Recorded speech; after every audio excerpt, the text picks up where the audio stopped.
ज़मीनों को एक्वायर करने में जाहिर है कि बहुत बड़े बड़े लोग इन्वॉल्व थे।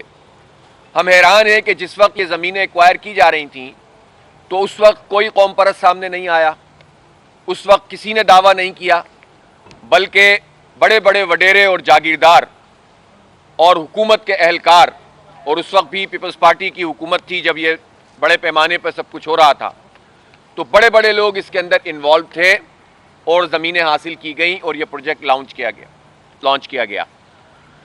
उसके बाद ये प्रोजेक्ट जब उसमें डेवलपमेंट हुई, बढ़ गया, तो फिर कोर्ट के अंदर जो है वो बात गई और कोर्ट ने फिर एक डिसीजन दिया और 462 अरब रुपए बैरिया टाउन से कहा गया कि वो जमा कराए जाएं। जाहिर है कि जिस पर सबसे ज़्यादा हक कराची का है और हम अब भी ये कहते हैं कि ये पैसे कराची की डेवलपमेंट पे लगने चाहिए, कराची के प्रोजेक्ट्स पे लगने चाहिए। बैरिया टाउन की इंतज़ामिया ने कराची के लोगों को बिलखुसूस और इस प्रोजेक्ट में इन्वेस्टमेंट करने वाले अवाम को बहुत ज़्यादा तंग किया और हाल ये हुआ कि लोगों से जो वादे किए गए वो पूरे नहीं हुए। लोगों ने अपनी जमा पूंजी जमा करा दी और उनको पोजीशन नहीं मिले और लोग मारे मारे फिरते थे और कोई पूछने वाला नहीं था। आज जो लोग अपनी सियासत चमकाने के लिए और लिसानी रंग देने के लिए सारे काम कर रहे हैं, हम पूछना चाहते हैं कि जब बैरिया टाउन में लोगों के चेक बाउंस होते थे, फोर्स पोजीशन की जा रही थी और कोई उनका पूछने वाला नहीं था, तो ये सारी पार्टियां, ये सारे लोग कहाँ थे? बिल आखिर जमात इस्लामी ने इस मसले को टेकअप किया था और बहुत बड़े पैमाने पर लोगों को रिलीफ मिलना शुरू हुआ। अभी भी बैरिया टाउन की इंतज़ामिया लोगों को तंग करती है और जिन लोगों की इन्वेस्टमेंट वहाँ पर मौजूद है उनको प्रॉपर तरीके से रिस्पांस नहीं मिलता और उसके नतीजे में लोग मारे मारे फिरते रहते हैं। जमात इस्लामी ने अवाम के साथ ये कमिटमेंट की है कि हम इस मसले पर और बैरिया टाउन की तरफ से जो भी ज्यादती होती है उस पर आवाज़ भी उठाएंगे और लोगों के मसले के हल की जिद्दोजहद भी करेंगे। यही वजह है कि जब हमने इस मसले को उठाया था, एहतजाज भी किया था पुरअमन तरीके से और लोगों को एक प्लेटफॉर्म मुहैया किया, तो फिर बैरिया टाउन की इंतज़ामिया ने हमसे तहरीरी मुआहिदा किया और उसके मुताबिक लोगों को रिलीफ मिलना शुरू हुआ। जब रुकावट पड़ती है तो हम उस मसले को एक मरतबा फिर उठाते हैं और हम कोशिश करते हैं कि पुरअमन तरीके से लोगों को रिलीफ मिल जाए। लेकिन जो ज़मीनों पे कब्ज़े को बुनियाद बनाकर ये सारा काम किया गया है, तो हम ये कहना चाहते हैं कि ज़मीन पर कब्ज़ा तो कोई भी करे, ये एक शर्मनाक और काबिल मज़म्मत फ़ेल है, इसकी हिमायत नहीं की जा सकती। अगर बैरिया टाउन का अमला इसमें मुलव्वस है, जैसा कि वीडियोज़ आती हैं और मकामी लोगों को बेदखल किया जाता है, तो ये हुकूमत की जिम्मेदारी है कि लोगों को रिलीफ दे और ये ज़्यादती नहीं होनी चाहिए। और होना ये चाहिए कि जो लोग भी ये कहते हैं कि हमारी ज़मीन पर कब्जा है, उन्हें ओरिजिनल कागजात के साथ आना चाहिए और ओरिजिनल कागजात वो कोर्ट में भी जमा करा सकते हैं और मीडिया के सामने भी ला सकते हैं।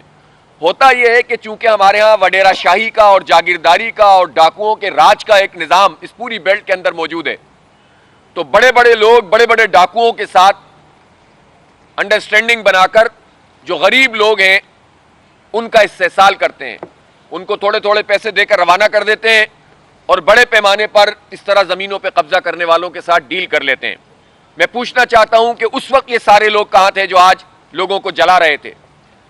सब लोगों ने, इनमें से बेशतर वो लोग हैं जो लोग सिर्फ बैरिया टाउन से ही नहीं और भी प्रोजेक्ट्स के साथ जोड़ तोड़ करके करोड़पति नहीं अरबपति बन चुके हैं और इसमें हुकूमतें मुलव्वस होती हैं, पार्टियां मुलव्वस होते हैं, वडेरे मुलव्वस होते हैं और गरीब लोगों का कोई पूछने वाला नहीं होता। इसलिए किसी की ज़मीन पर कब्जे को ज़ाहिर काबिल मज़म्मत अमल है, हम इसकी मज़म्मत करते हैं। लेकिन ये जो बैरिया टाउन का प्रोजेक्ट है, अब ये प्रोजेक्ट मलिक रियाज का प्रोजेक्ट नहीं है, बल्कि इसमें कराची के लाखों लोगों की इन्वेस्टमेंट शामिल है, हर ज़ुबान बोलने वाले लोगों की इन्वेस्टमेंट शामिल है। हमारे पास यहाँ पर सिंधी बोलने वाले बहुत बड़ी तादाद में आते हैं और उनको हम रिलीफ दिलाने की कोशिश करते हैं। बलोच आते हैं, पख्तून आते हैं, महाजिर आते हैं और इस शहर के लोगों के लिए ये प्रोजेक्ट अब इस तरह से अहमियत रखता है कि इसमें तो सबकी जमा पूंजी लग चुकी है। इसलिए किसी भी अमल के नतीजे में अगर ये प्रोजेक्ट खराब होता है तो हो सकता है इसमें बैरिया टाउन की इंतजामिया तो फायदा उठा ले, लेकिन लोगों का क्या बनेगा कि जिनकी जमा पूंजी यहाँ लगी हुई है। इसलिए इस प्रोजेक्ट के खिलाफ जो भी काम होगा, ये कराची के लोगों और बिलखुसूस उन लोगों के खिलाफ होगा कि जिन्होंने इसमें अपनी इन्वेस्टमेंट की हुई है। इस प्रोजेक्ट को चलना चाहिए और लोगों को अपनी रिहाइश रखने का हक हासिल है और यह हक उनसे कोई नहीं छीन सकता। हम इस मौके पर बहरिया टाउन की इंतजामिया से भी ये कहना चाहते हैं कि वो लोगों को रिलीफ दें जिन लोगों ने अपना सब कुछ लगा दिया है। अगर वो इसी तरह मारे मारे फिरते रहेंगे तो जाहिर है कि सूरत हाल मजीद खराब होती रहेगी। इसी तरह किसी को भी इस बात का हक नहीं है कि वो लोगों की ज़मीनों पर नाजायज़ तरीके से कब्जा करें। सुप्रीम कोर्ट ऑफ पाकिस्तान में चूंकि तमाम चीज़ें मौजूद हैं तो सुप्रीम कोर्ट के चीफ जस्टिस साहब भी इसका नोटिस ले सकते हैं, लेकिन हमारा सवाल तो यह है कि हुकूमत कहाँ है, हुकूमती पार्टियां कहाँ हैं।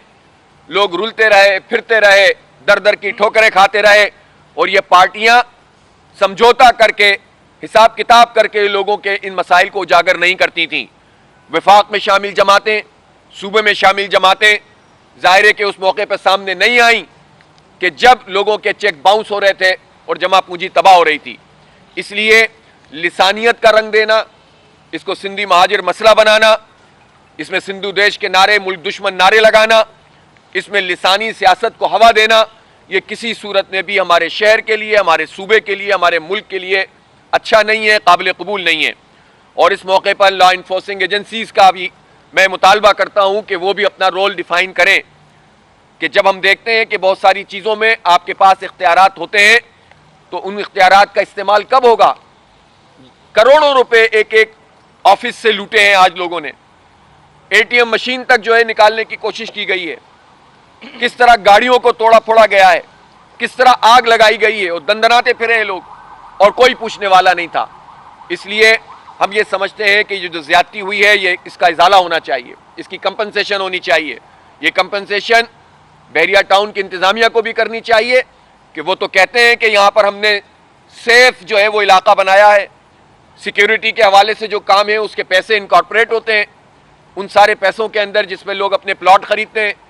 इसी तरह से उनके गुड ऑफिसेज हैं मुख्तलिफ इदारों के साथ और हुकूमतों के साथ, तो क्यों नहीं आज पुलिस काम कर रही थी और क्यों हुकूमत सिंध ने आज ये कोई ऐसा अमल किया है कि जिसके नतीजे में हालात अफरा तफरी का शिकार हों। इससे बहुत सारे सवालात जन्म देते हैं। इससे ऐसा लगता है कि कराची दुश्मनी में एक और कोई जो है वो साजिश की जा रही है। 30-35 साल से नफरतों की आग में जला हुआ ये शहर अब मुतहम्मिल नहीं हो सकता और हमारा सूबा मुतहम्मिल नहीं हो सकता कि यहाँ पर लिसानी सियासत मजीद फ़रोग़ पाए और जिन्होंने लिसानी बुनियादों पर लोगों का इस्तेसाल करके हमारे खून पसीने को चूसा है एक मरतबा फिर अपनी दुकान चमकाने लगें। इसका रास्ता रुकना चाहिए और ये हुकूमत का काम है कि आज अगर कोई मुल्क दुश्मन नारे लगे हैं, पाकिस्तान के खिलाफ कोई बात हुई है, तो उन इदारों की ये जिम्मेदारी है कि जो बहुत ज़्यादा पाकिस्तानियत की बात करते हैं लेकिन जब लोग ऐलान करके आते हैं तो फिर वो हरकत में नहीं आते, तो उनको भी अपना किरदार अदा करना होगा। सबसे बड़ी रिस्पॉन्सिबिलिटी पाकिस्तान पीपल्स पार्टी की है। पाकिस्तान पीपल्स पार्टी सिंध में लिसानी सियासत करती है, कराची का हक मारती है, जाली डोमिसाइल बनाती है, कराची के लोगों को नौकरियों से महरूम करती है। तो हम ये पूछना चाहते हैं कि अगर वहाँ के मकामी लोगों की, गबूलों की, जोखियों की, सिंधियों की ज़मीन पर अगर कब्जा हो रहा था तो आप क्या कर रहे थे, इनको जवाब देना पड़ेगा। और अगर वो कब्जा नहीं है तो भी आपको जवाब देना पड़ेगा कि फिर ये लोग क्या कर रहे थे जो आज वहाँ नारेबाजी कर रहे थे। तो पीपल्स पार्टी को सामने आकर अपना मौक़िफ़ भी देना होगा और जो बहरिया टाउन इंतज़ामिया ने जो कुछ लोगों के साथ ज़्यादती की हुई है उसका भी जवाब देना पड़ेगा कि आप सूबाई हुकूमत हैं, आपकी हुकूमत में रहते हुए एक सोसाइटी बनती है, एक चीज़ डेवलप होती है और फिर वो लोगों का हक नहीं देते, तो फिर आप क्या कर रहे हैं। और ये मसला सिर्फ बहरिया टाउन का नहीं है, इस वक्त शहर पर कब्जे का एक ज़बरदस्त किस्म का नेटवर्क काम कर रहा है। जगह जगह सोसाइटियों में लोग रुलते फिर रहे हैं, कोई उनका पुरसाने हाल नहीं है। इसीलिए जमात इस्लामी और इसकी पब्लिक एड कमेटी मुसलसल इन सोसाइटियों के लोगों से रब्ता भी रखती है और कराची के लोगों को बिलखुसूस और पूरे सूबे और पूरे मुल्क के लोगों को बिलुमूम सहूलत पहुँचाने के लिए अपना किरदार अदा करती है। इसलिए मैं आखिर में एक मरतबा फिर यह कहना चाहता हूँ कि लिसानी सियासत को दफन कर देना होगा। इस बुनियाद के ऊपर किसी को कुछ नहीं मिलेगा। हमें अपने शहर, अपने सूबे के हवाले से हक और इंसाफ की बुनियाद पर खड़े होने को अपना शियार बनाना होगा। और इस मौके पर ऐसा ना हो कि महाजिर सिर्फ इस बुनियाद के ऊपर अपनी बात को आगे बढ़ाना शुरू करें कि किसी सिंधी ने आज हमला किया है और सिंधी इस बुनियाद के ऊपर सिंधी बन जाएं कि उनकी ज़ुबान बोलने वाला जो है वो कोई एहतजाज कर रहा है। जाहिर है कि ये लिसानियत ना अल्लाह को पसंद है और ना जो है पाकिस्तान के आइन और कानून में इसकी गुंजाइश है। हमें हक और इंसाफ की बुनियाद पर खड़ा होना चाहिए, जो खराबी है उसको दूर करना चाहिए, जो नुकसान है उसका इजाला होना चाहिए और जो महरूमियाँ हैं उसका भी इजाला होना चाहिए और कानून की रिट जो है वो कायम होनी चाहिए।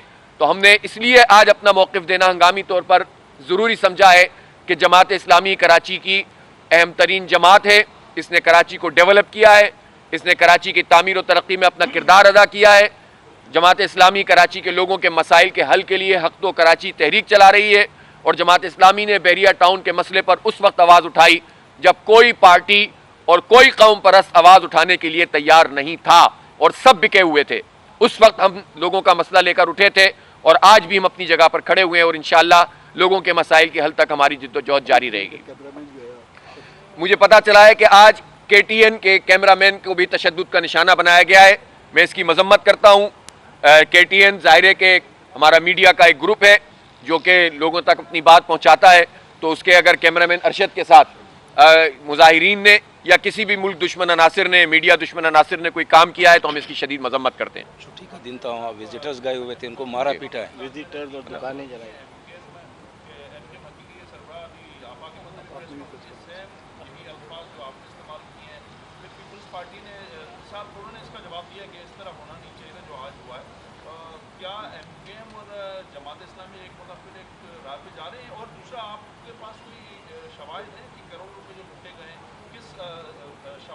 नहीं, ये आग लगते हुए आपने नहीं देखी?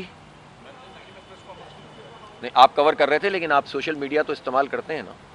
तो देखें, यही वो बात है कि जिसको समझना चाहिए। हमें हक और इंसाफ की बुनियाद पर बात करनी चाहिए। ये नहीं सोचना चाहिए कि इसने कहा है तो मैं इसको अपना सिंधी की बात करूं या महाजिर की बात करूं। हमने इस लिसानी सियासत का मुकाबला 35 साल किया है इस शहर के अंदर और हमने इसकी कीमत अदा की है। हमने जो है वो कोई नहीं सामने आकर खड़ा होता था दहशतगर्दी के मुकाबले में, हमने खड़े होकर मुकाबला किया है। तो हमें तो कोई ये ना समझाए कि MQM के हम साथ खड़े हैं या पीपल्स पार्टी के साथ खड़े हैं। MQM तो इस वक्त कूदी है और ठीक है, उनका अपना मौक़िफ़ है। हम हक और इंसाफ की बात, मैं तो आपसे कह रहा हूँ ना कि बहरिया टाउन के मसले पे तो जमात इस्लामी ने उस वक्त आवाज़ उठाई थी जब कोई आवाज़ ही नहीं थी। तो इसलिए अगर 12 मई पर MQM ने शहर को जलाया था तो हमने उसकी भी मजम्मत की थी। कौन सामने आकर खड़ा हुआ था? इस शहर के अंदर तो हम ही मुकाबला करते थे। अगर 9 अप्रैल को सेम इसी केमिकल के साथ वकला को जलाया गया था कि जो केमिकल आज यूज हुआ है, अगर 27 दिसंबर को इसी केमिकल के साथ पूरे सिंध को आग लगाई गई थी, कराची से लेकर ठट्टा तक पूरी सड़क के ऊपर, और ये पूरा हसन स्क्वायर सब जल रहा था, तो यही केमिकल यूज हुआ था। तो इसका मतलब क्या है? साने आशूरा के ऊपर जो पूरी मार्केट जली थी इसी केमिकल से जली थी। ये केमिकल अचानक से कहां से आ जाता है? कौन प्रोवाइड करता है? तो ये समझना चाहिए कि ये मसला किसी एक लिसानी इकाई का नहीं है।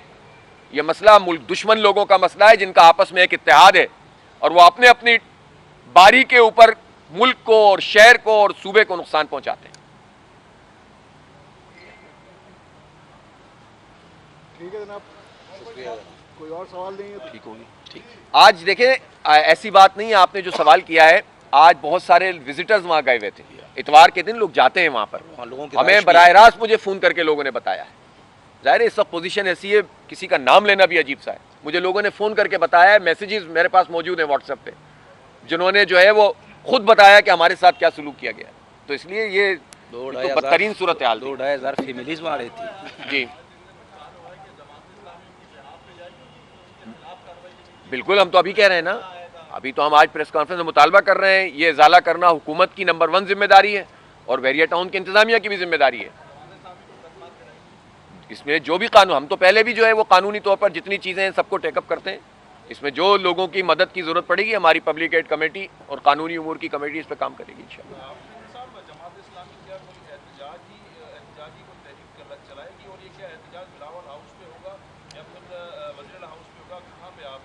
देखिए, आज हमने ज़ाहिर है कि रात का वक्त है, एक हंगामी प्रेस कॉन्फ्रेंस की है। ये मसला बहुत अहम है, इस पे हुकूमत को अपनी रेट कायम करनी चाहिए। अगर हुकूमत इसको रेट कायम नहीं करेगी तो हमारा एहतजाज तो ऑलरेडी आवाम के मफाद में चल रहा है। कल भी के इलेक्ट्रिक के हवाले से हमारा धरना है, ज़ाहिर है हम इस मसले पे भी बात करेंगे। उसमें हम एहतजाज पे तो ऑलरेडी बैठे हुए हैं। तो ये तो आवाम का मसला है, किसी के हक़ में और ख़िलाफ़ तो बात नहीं है। ठीक है जनाब, बहुत शुक्रिया।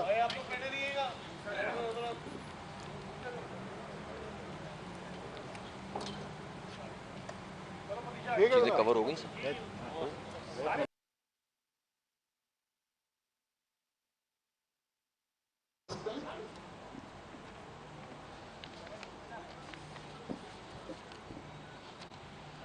इस पे करें क्या, माइक इस्तेमाल करें क्या?